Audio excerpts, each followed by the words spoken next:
My name's Charlie Clarke. I've been a technician with Ron Muick for about 8 years, and it's been my very great pleasure to work with him on some aspects of the fabrication of his sculptures and on the installation and the planning of exhibitions of his throughout the world. This exhibition, which we've installed in Marco, brings together a part of a group of sculptures which were displayed throughout last year in Australia and New Zealand, first at the National Gallery of Victoria, and then the Gallery of Modern Art in Brisbane, and then the Queensland Art Gallery in New Zealand.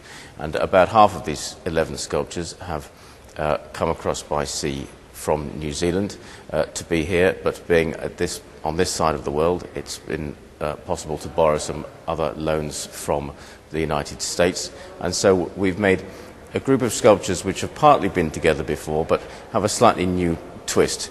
The experience of working with Ron is of trying to be very, very specific about things to do with the visual arts.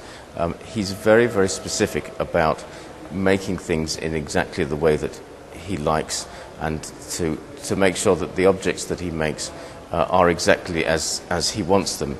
And this carries over into the installation of the exhibitions, where we have to be very, very specific about the placement of the works in the room and the lighting of the sculptures to try to make them exactly as he feels looks right. Ron starts most of his sculptures in a very traditional way of making drawings and small maquettes and then working them up in clay on a small scale until he has exactly what he's looking for. And in the case of large sculptures, then there is a process of scaling them up and starting to fabricate them on the large scale. So the large sculpture of the baby near the end of the exhibition, was realized first in a very detailed way in a clay model about so large, which was sculpted to all the finest detail. As it was going to be quite large sculpture, it was necessary to have the form and the shape completely right before embarking on a larger scale. So this small clay model, in all its detail, was then molded and cast out into a way that it could be then sliced up into sections, and each section was taken apart and blown up onto the large scale and then put back together in order to make an armature exactly the form, but with just the surface removed, so that there was room then for a layer of clay to go over the armature, which could then be sculpted in all its detail. I think the public have a very strong reaction to Ron's work. I think obviously initially the moment you see it, it's very captivating, the obvious skill of fabrication, but I think there's also something more than that.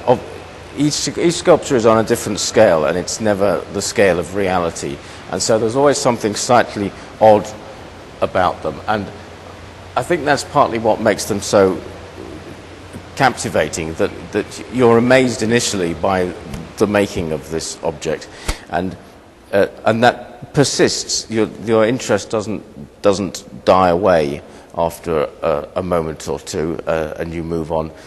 They seem to keep drawing you in. There's always something new to look at, and I think the public seemed on an individual basis, seemed to react very strongly with each sculpture. You feel like you have a special relationship with it, no matter how else is in the room.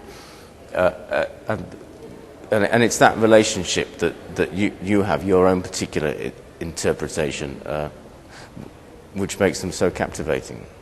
I think the biggest challenge of mounting an exhibition like this is that every sculpture is different in a physical sense.